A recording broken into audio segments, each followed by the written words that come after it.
SIM नहीं है कि सामाजिक जीवन के लिए अलग नंबर की नैतिकता हो और लोकतांत्रिक जीवन के लिए अलग नंबर की नैतिकता। ऐसा नहीं होता है। वो जब नहीं होती है तो कहीं नहीं होती है। इसका मतलब यह नहीं कि नौजवानों की परीक्षा के रिजल्ट को लेकर जो लड़ाई है वो महत्वपूर्ण नहीं है।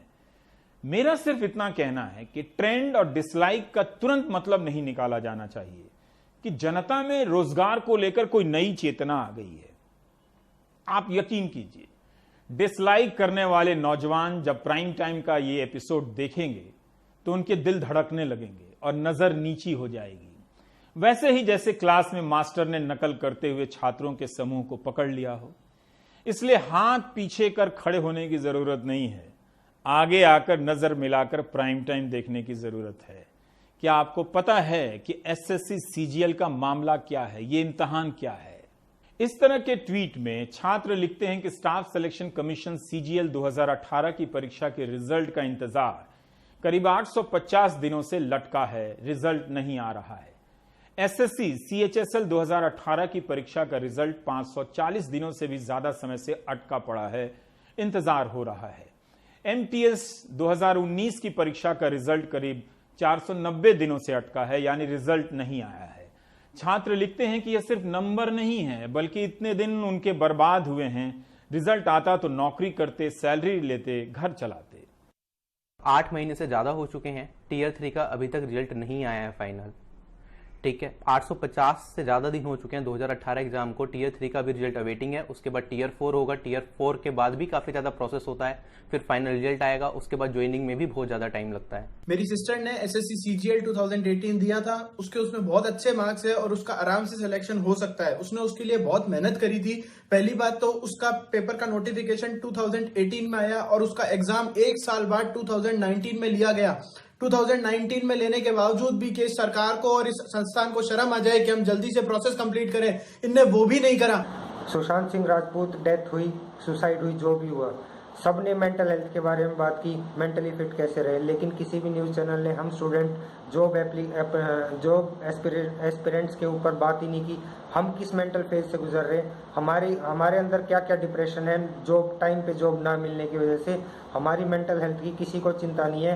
ट्रेंड कराने वाले छात्रों ने बताया कि मार्च से लेकर आज तक कम से कम 9 बार ट्रेंड करा चुके हैं एसएससी की परीक्षा के संबंध में, जिसमें कभी 10,000 तो कभी 2 लाख से अधिक ट्वीट हुए हैं। किसी का ध्यान तभी क्यों नहीं गया? यानी प्रधानमंत्री के राजनीतिक विरोधियों की नजर तभी गई जब उनके वीडियो को डिसलाइक मिली। लाइक कितनी मिलती थी ये तो पता कर लें मन की बात के यूट्यूब वीडियो को। क्या इसके बाद रिजल्ट निकलने लगेंगे, नौजवानों की ज्वाइनिंग होने लगेगी? मुझे नहीं लगता कि ऐसा होगा। हो जाएगा तो मुझे बहुत खुशी होगी। 492 दिनों से रिजल्ट नहीं आ रहा है, 846 दिनों से रिजल्ट नहीं आ रहा है। यही नहीं, यूपी में 69,000 भर्ती पूरी करो, 4,000 उर्दू भर्ती पूरी करो। इस तरह के आए दिन ट्रेंड होते रहते हैं, राजस्थान से भी, मध्य प्रदेश से भी। चुनाव के पहले ऐसी ही लटकी भटकी परीक्षाओं को लेकर प्राइम टाइम के कई एपिसोड हमने किए थे, हफ्तों नहीं महीनों। तब लोकसभा का चुनाव आने वाला था, कई भर्तियों के नतीजे आए भी दबाव में और लोगों को ज्वाइनिंग लेटर मिला, मगर चुनाव बीतते ही बातें खत्म हो गई। आपको एक और उदाहरण से समझाता हूं। चुनाव के कारण 2018 में रेलवे ने वैकेंसी निकाली, सहायक लोको पायलट की। ये एक छात्र का ही मैसेज है जो ट्विटर से लिया है मैंने, वही पढ़ के बता रहा हूं। पूर्वी रेलवे में 400 सहायक लोको पायलट परीक्षा पास कर ट्रेनिंग का इंतजार कर रहे हैं, कोई जवाब नहीं दिया जाता है। सोचिए, महीनों से बिना सैलरी के घर बैठे हैं ये जवान। लिखते हैं कि परीक्षा का नोटिफिकेशन जारी होता है 2018 के साल में, अगस्त 2018, जनवरी 2019, मई 2019 में परीक्षा के चरण पूरे होते हैं। जून 2019 में मेडिकल की प्रक्रिया शुरू होती है, मेडिकल जांच की। 5 महीने बाद नवंबर 2019 में पैनल बनता है सफल उम्मीदवारों का। जनवरी 2020 में इन्हें डिवीजन दिया जाता है कि आपकी नियुक्ति इस डिवीजन से होगी, जैसे भोपाल डिवीजन या गोरखपुर डिवीजन। अप्रैल से इन्हें ट्रेनिंग पर जाना था, मगर मामला स्थगित है, कोई अपडेट नहीं है। राज्य सरकार तो वैकेंसी निकालती नहीं है, केंद्र सरकार भी हम लोगों के साथ अनियमितता कर रही है कि हम लोग 2018 में ग्रुप डी की एग्जाम पास करने के बावजूद भी हम लोगों को नौकरी नहीं मिला। आज तक उसका कुछ निवारण ही नहीं निकला। सिर्फ पेपरों में दे दिया गया कि अधिकारियों को सस्पेंड कर दिए हैं, जो भ्रष्ट अधिकारी हैं उनको निकाल दिए हैं, आप लोगों को जल्द से जल्द नौकरी पे दिया जाएगा, लेकिन अभी तक कुछ पता नहीं चला। रेलवे प्राइवेटाइज हो रही है, हम लोग को आगे जॉब मिलेगा कि नहीं, या हम लोग का फॉर्म ऐसे ही बर्बाद हो जाएगा। गवर्नमेंट बस पॉलिसी पे पॉलिसी ही बनाती है, लेकिन उसको सही रूप से इम्प्लीमेंट कैसे हो इस पर कोई ध्यान ही नहीं देता है। हमारे देश में परीक्षा प्रक्रिया इतनी धीमी है कि एक परीक्षा को पूरे होने में 2 से 3 साल बीत जाते हैं। हमारे देश में रोजगार होते हुए भी, वैकेंसियाँ होते हुए भी, फिर भी किसी को रोजगार नहीं मिलता है। करीब 1 करोड़ के आसपास नौजवानों ने रेलवे की इस परीक्षा के लिए फॉर्म भरे थे, जिसे 1 साल में पूरा करने का दावा किया गया था। मगर आपने देखा कि 2018 से अगस्त सितंबर 2020 आ गया, अभी तक प्रक्रिया पूरी नहीं हुई है। आए दिन सहायक लोको पायलट के सताए ये नौजवान ट्विटर पर ट्रेंड कराते हैं, कोई ध्यान नहीं देता है। इन्होंने पुरानी नौकरी छोड़ दी, नई नौकरी, नई सैलरी कब मिलेगी किसी को पता नहीं। साल में 2 करोड़ रोजगार देने का वादा था भारत सरकार का। रेलवे मंत्रालय 2 साल में 1 लाख पदों की भर्ती की परीक्षा पूरी नहीं कर सका। धीरज रखिए, रेलवे की एक और परीक्षा के बारे में बताने जा रहा हूं, NTPC, non technical popular category. 28 फरवरी 2019 को नोटिफिकेशन आया कि railway non technical popular category के लिए परीक्षा कराएगी। 35,000 वैकेंसी का ऐलान हुआ। 1 मार्च 2019 से लेकर 12 अप्रैल 2019 के बीच परीक्षा के फॉर्म भरने की प्रक्रिया चलती रही, जिसमें फॉर्म भरने से लेकर ऑनलाइन फीस जमा करना शामिल था। इस नोटिफिकेशन में लिखा था कि जून से सितंबर 2019 के बीच परीक्षा होगी। अगस्त सितंबर 2020 आ चुका है, परीक्षा नहीं हुई है। इसके लिए क्यों नहीं आंदोलन हो रहा है? नीट और जेईई की तरह सरकार क्यों नहीं आगे बढ़कर कह रही है कि हम नौजवानों की NTPC की परीक्षा लेंगे, उन्हें ज्वाइनिंग लेटर पकड़ाएंगे, जबकि इन्होंने कई बार अपनी परीक्षा को लेकर ट्रेंड कराए हैं। 2019 में RRB, NTPC और ग्रुप डी की वैकेंसी आई थी, जो कि तकरीबन 1 लाख के करीब थी। उसमें हमने फॉर्म फिलअप किया था और उसमें 500-500 रुपये देकर हमने फिलअप किए थे फॉर्म। अभी तक उसका कोई भी एग्जामिनेशन का कोई भी नोटिफिकेशन नहीं आया है, जो कि काफ़ी डिले हो चुकी है एग्जामिनेशन में। सरकार को इस पर ध्यान देना चाहिए, क्योंकि हम लोग गरीब फैमिली से बिलोंग करते हैं और अधिक दिनों तक अपनी तैयारी को जारी नहीं रख सकते हैं। मैं राजस्थान के अजमेर ज़िले से हूँ और उन 1.5 करोड़ से भी ज़्यादा अभ्यर्थियों में से हूँ जो पिछले 3 साल से गवर्नमेंट एग्ज़ाम की प्रिपरेशन कर रहा है, पर फ़ायदा कुछ नहीं है, क्योंकि ना तो एग्ज़ाम्स की डेट आती है, ना एग्ज़ाम्स के बारे में कुछ पता होता है और ना ही हमारे मुद्दों पे ध्यान दिया जाता है। सारी न्यूज़ चैनल, सारे मिनिस्टर्स हम पे कोई ध्यान नहीं दे रहे हैं। इनफैक्ट अब तो हाल ये है, जेईई नीट की परीक्षाएं वो हो रही हैं, उनके लिए सोचा जा रहा है, पर हम बेरोजगारों के लिए कोई मुद्दा नहीं उठाया जा रहा है। करोड़ों की संख्या में नौजवान कई साल से सताए जा रहे हैं। उनकी लोकतांत्रिक और नागरिक चेतना में बदलाव इतना ही आया है कि 1 या 3 लाख डिसलाइक करने की स्थिति में पहुंचे हैं। अंग्रेजी में ऐसे मौकों पर अभिव्यक्ति का एक तरीका है कंधे को झुकाकर आई मीन कम ऑन कहने का। रोजगार का सवाल टफ क्वेश्चन का सवाल है, मुश्किल प्रश्न है। बात सिर्फ रिजल्ट और ज्वाइनिंग की नहीं है। आज की नौकरियां ज्यादातर कॉन्ट्रैक्ट की होती जा रही हैं। आधी सैलरी मिलती है, बाकी नहीं मिलती। तरह तरह के शोषण हैं। क्या इसे लेकर कोई चेतना है? बिल्कुल नहीं है, ना राजनीतिक दलों में, ना जनता में। सिर्फ वही व्यक्ति या समूह मीडिया को खोजता है जिसकी ठेके की नौकरी चली जाती है। सांसदों, विधायकों ने अपने लिए पेंशन का पुराना सिस्टम रख लिया, अच्छा किया। बाकी नौकरीशुदा लोगों के लिए पेंशन का पुराना सिस्टम खत्म कर दिया, बाजार को दे दिया। क्या वाकई आपको लगता है कि ये राजनीतिक मुद्दा बनेगा? I mean come on. 19 अगस्त को एक फैसला हुआ कि सरकारी नौकरियों की भर्ती परीक्षा के लिए नई रिक्रूटमेंट एजेंसी बनेगी।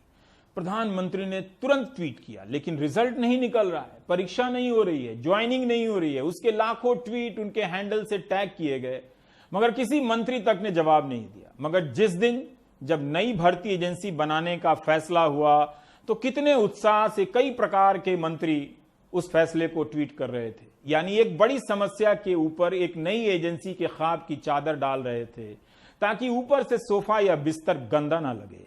जबकि नई भर्ती एजेंसी में रेलवे और एसएससी की परीक्षाओं को भी शामिल किया गया था, मगर उनकी पुरानी परीक्षाओं की बात तक नहीं की गई।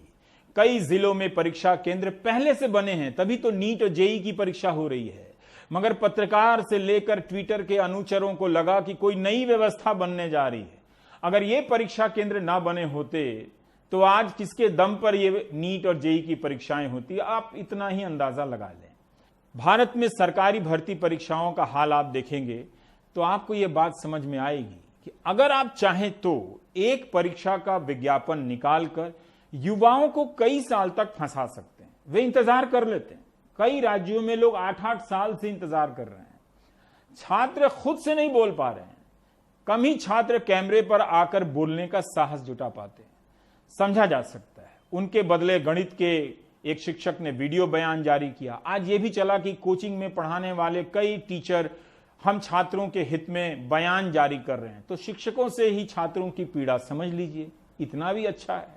जो एनटीपीसी आरआरबी के एग्जाम में 2.5 करोड़ बच्चों से फॉर्म भरवा के 500 रुपए फीस वसूल के बोलते हैं कि 400 रुपए बाद में वापस करेंगे। कितना बढ़िया धंधा चल रहा है। कमाल का तरीका है साहब का रेवेन्यू वसूलने का, और सरकार का इस पे कोई ध्यान नहीं है। आज 1.5 से 2 साल होने वाले हैं एनटीपीसी और आरआरबी में। एक बार ये कहते हैं हमें कोई एजेंसी नहीं मिल रही एग्जाम कराने के लिए, लेकिन हमारे देश की मीडिया इन सबको दिखाने का उसके पास कोई टाइम नहीं है। वो बस एक मुद्दा पकड़ लेंगे, उनको भी पता है सबको मजा आ रहा है, यही दिखाओ यही दिखाओ। मीडिया के सारे चैनल भी मिलकर एक बार बोल देना 2-2 मिनट, तो भी कुछ नहीं होने वाला, क्योंकि सरकार के कान पे मीडिया की बातों की अब जू नहीं रेंगती। सरकार और मीडिया एक हो चुकी हैं। 17 का एग्जाम 2021 आने को है। 4 साल में आप एक नौकरी की ज्वाइनिंग नहीं दे पा रहे। आप पूरे देश का चुनाव 1 महीने में खत्म करा देते हैं। छात्र परेशान हैं, करोड़ों की संख्या में। अच्छी बात है कि कोचिंग में पढ़ाने वाले शिक्षक उनके बदले बोल रहे हैं। बस इतना ध्यान रहे कि सारा अकाउंट ठीक होना चाहिए, वरना रिया चक्रवर्ती के घर पर जो ईडी की टीम है वो उनके कोचिंग इंस्टीट्यूट में ना पहुंच जाए। ऐसे ही सावधानी के लिए बोल रहा हूं।